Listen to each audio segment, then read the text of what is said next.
Hello, brother. Welcome back to my course, Basics of Tantric Sexuality for Men. And we are doing the module 6, which is about practicing with a partner.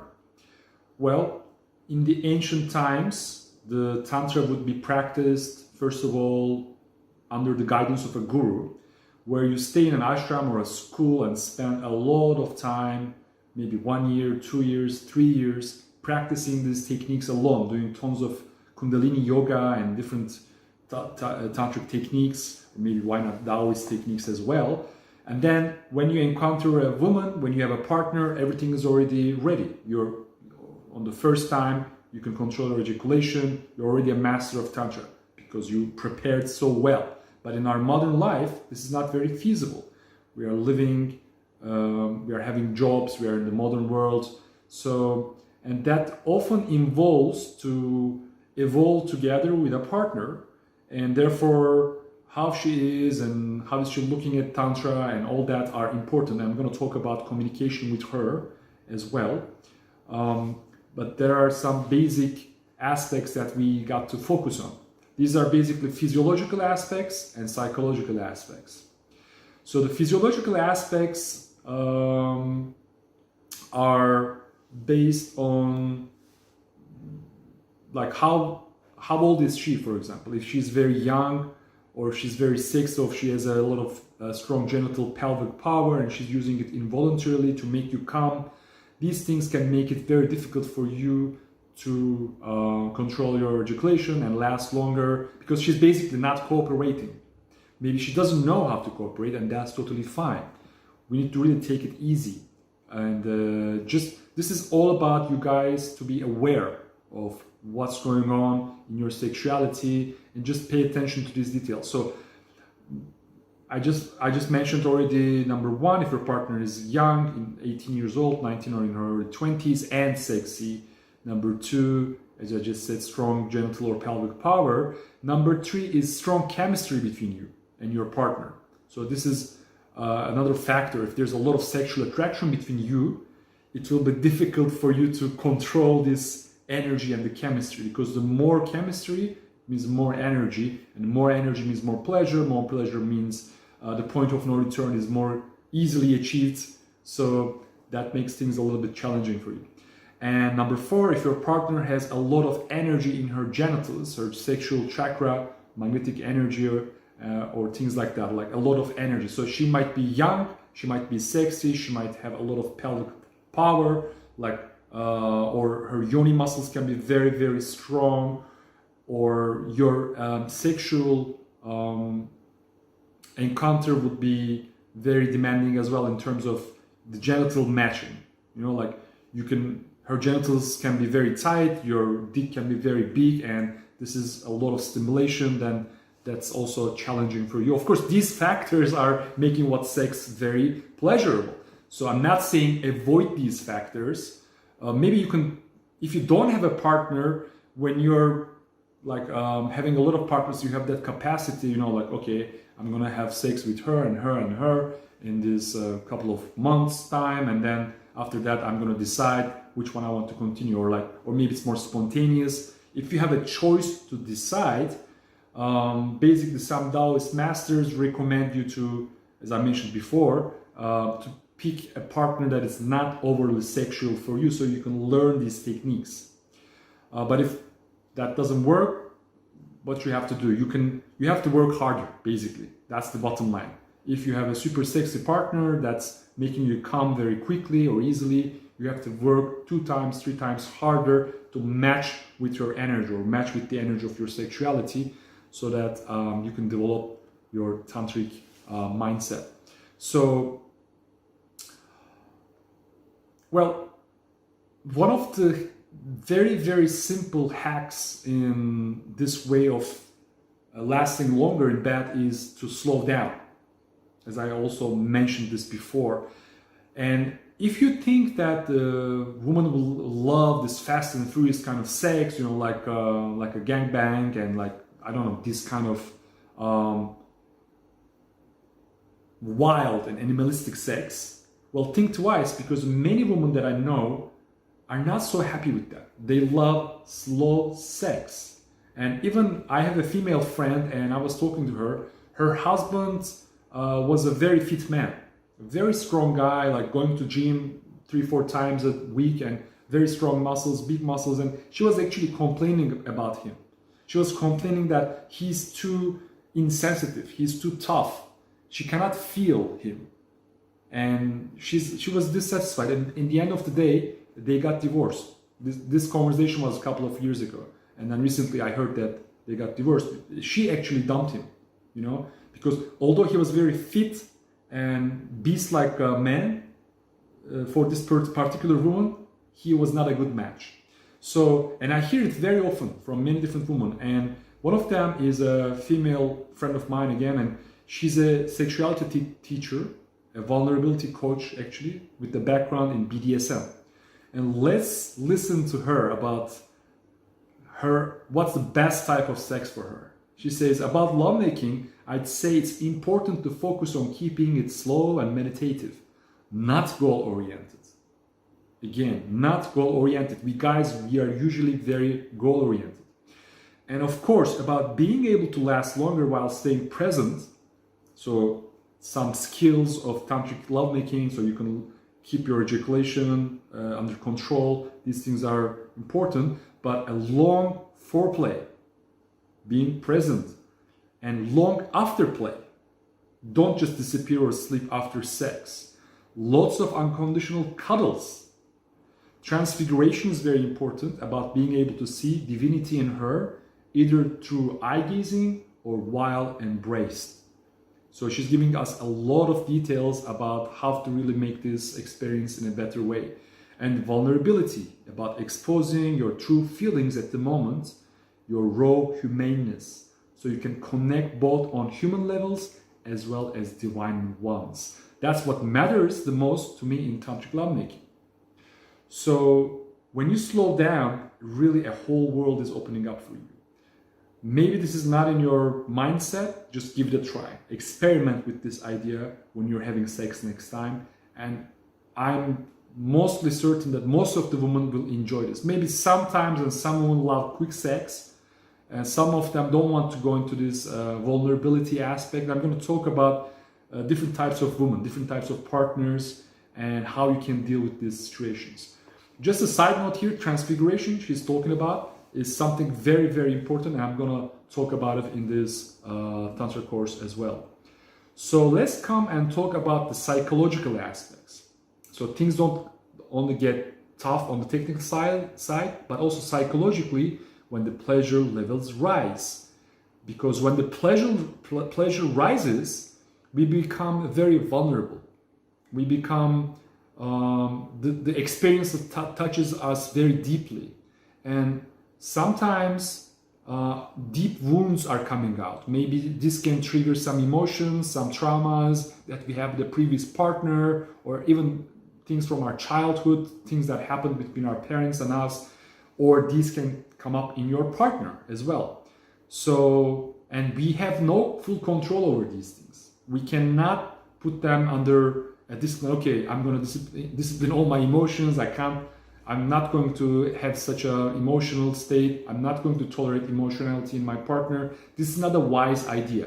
The wise idea is to be aware and embracing these kind of experiences, because they can be very, very healing and orgasmic as well. Sometimes we don't have an orgasm, or we can't have an orgasm as man or woman because of some blockages of energies, some traumas in our psychology, and they kind of stop us to go over and have some new experience or some mind-blowing orgasms.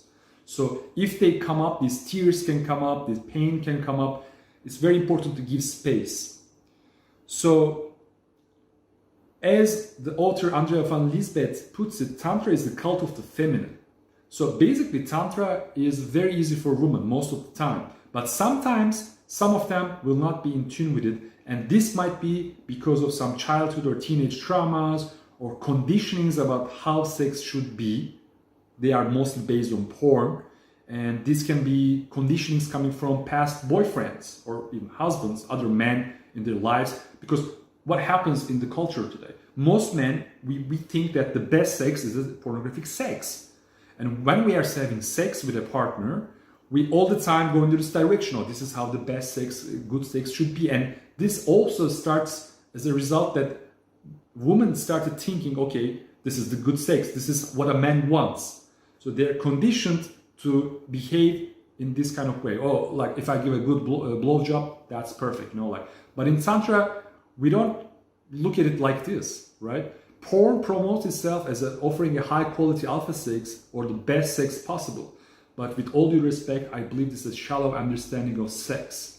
And the porn stars do only 5% of what can be achieved by sex because it's so limiting. Tantric sex is like ocean, and pornographic sex is like just swimming on the coast. Like you don't go deep, you don't explore new things or find depth of the ocean, basically. So if your partner has been conditioned in this direction, she will have difficulty to understand what you're talking about. Like what is Tantra? What is this shit? Like this weird, spooky kind of New Age kind of sexuality. Or maybe she had some father abuse or absent father, or maybe another elderly man was abusive in her life. Maybe just a partner, and these things can mix up her psychology. So this is making things a little bit more difficult, and maybe she will refuse this kind of tantric sex. She just wants to have pornographic sex, and this will create some conflicts in the long term.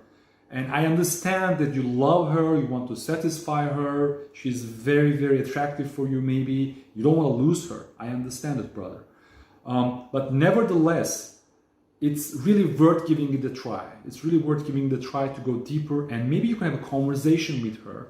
Maybe you can give her a lot of time and space, maybe over the long run, maybe after a couple of months, she will start understanding that a different way of sex is possible, different way of having orgasms and pleasure is possible. But for that, you need to do your homework. You need to do all the techniques and methodologies that I'm giving to you, so that even though she's not a tantric partner, you can be very tantric, and that will help her also open up in this direction. So if you want to have a conversation with her, and I really encourage you to do so, don't do it in a restaurant or a public space, okay? Choose an intimate time where it's only you and her, a cool place where you can relax about and talk about this tender subject, okay?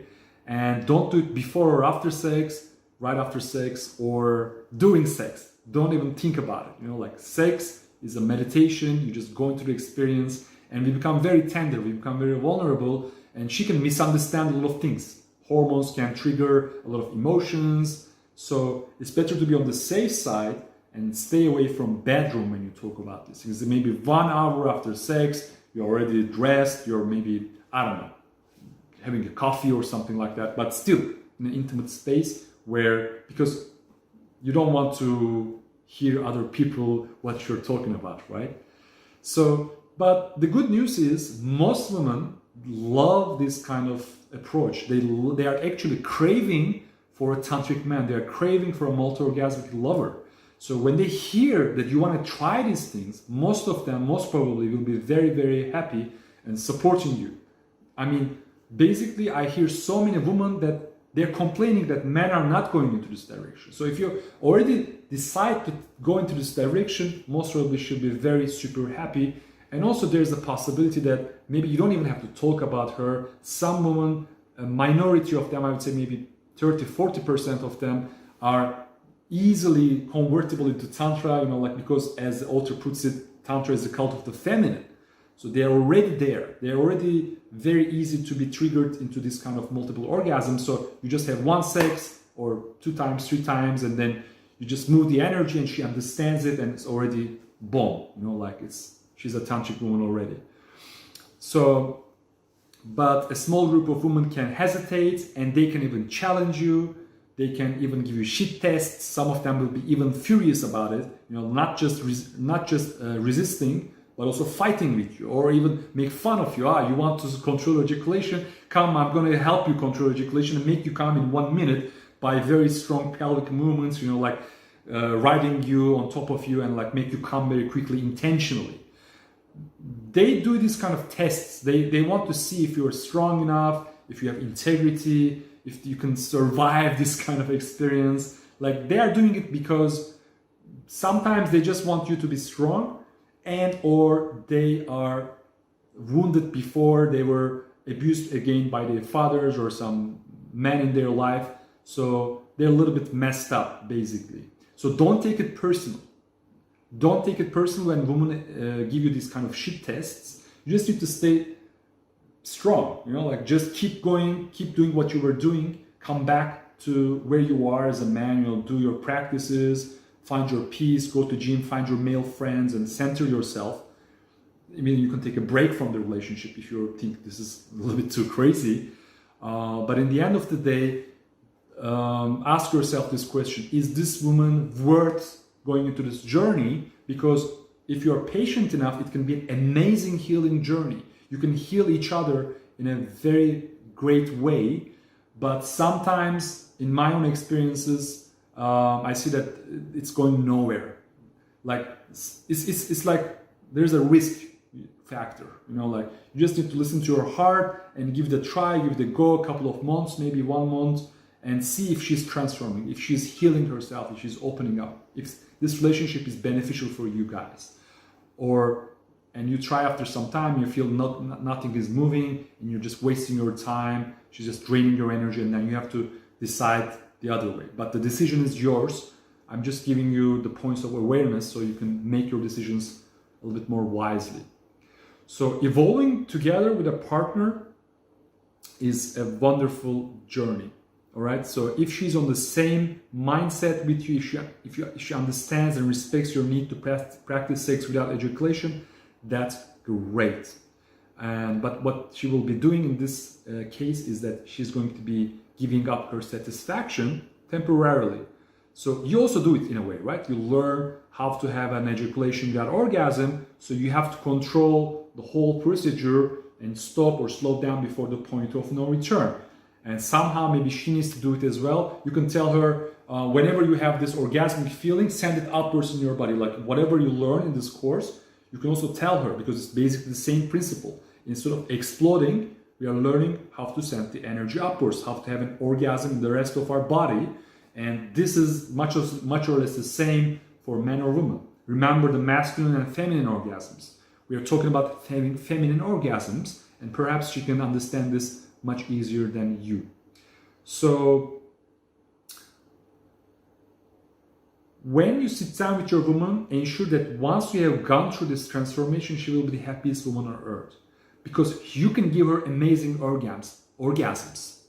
So this is about reminding yourself and reminding her that there is light at the end of the tunnel. This is not going to last forever. Maybe once or twice in the sex, you're about to come and you stop, you're about to come, you stop, and then she's kind of frustrated, you know, like, okay, how long this is going to take, you know, like, this is really a tender subject. And I understand you sometimes just want to give her an orgasm, you just want to ejaculate and give her a normal kind of experience. Once in a while, that's fine, because you don't want to lose her, and it's a difficult, you have difficulty to control your energy, she's too sexy for you, there are other factors we don't know.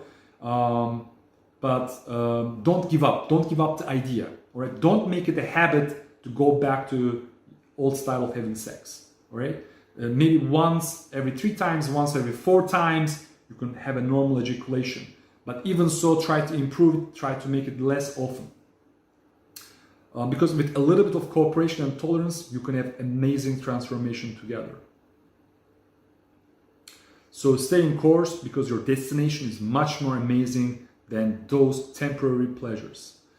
And also, to help you with these kind of challenges, you can do some female anatomy research and learn how to give her an amazing, mind-blowing genital massage called yoni massage in Tantra, or G-spot stimulation with your fingers. You know, like, there are a lot of things out there that can help you, that when you need to withdraw from her, or when you ejaculate quickly, you can still stimulate her and give her a lot of pleasure if you know what you're doing. Stimulating the clitoris in a certain way and using your tongue is also it's a golden key.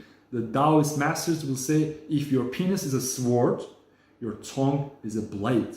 So sometimes you can't keep fighting with your sword anymore, or you lose your sword is fallen on the fight. The Chinese people, they really like to see sex as a kind of fight. Like you're in the battle, you're fighting with your partner, and who's going to make other one come before yourself? Like, is she going to come before, or she will make you come before? This challenging, fiery aspect into the understanding of Chinese Taoists as well. So in this metaphor, if you lose your sword, you have a tongue, you have your blade, use it. So you can practice your tongue skills as well. These are things that are kind of going over this course. I talk about them in my book, but I want to keep it more to the focus and don't go outside of the certain framework. And it's amazing. Like when you learn how to give a yoni massage or a genital massage to her, that's really amazing. That's a big game changer. I really encourage you to do that. And also, I can teach you about it. You can contact me directly and or read my book. And there are tons of things that you can do to satisfy her. So I give you a homework for this module. And next time when you are with her, having sex or not, doesn't really matter. Remember to slow down and see the divine cosmic beauty in her. See what is beautiful in her. Don't focus on things you think are not beautiful. If you like her legs, look at her legs. If you like her eyes, look at her eyes. If you like her voice, just listen to her, listen when she's talking. And really appreciate the beauty in her. And it's like really when you're walking on the street, you see a beautiful flower, and what you do, you slow down, you smell it, you enjoy it. Women are like that, like flowers to be enjoyed. And when you do that in sex, especially, when you really slow down and appreciate her, she will really love you for it. All right? I'll see you in the next module.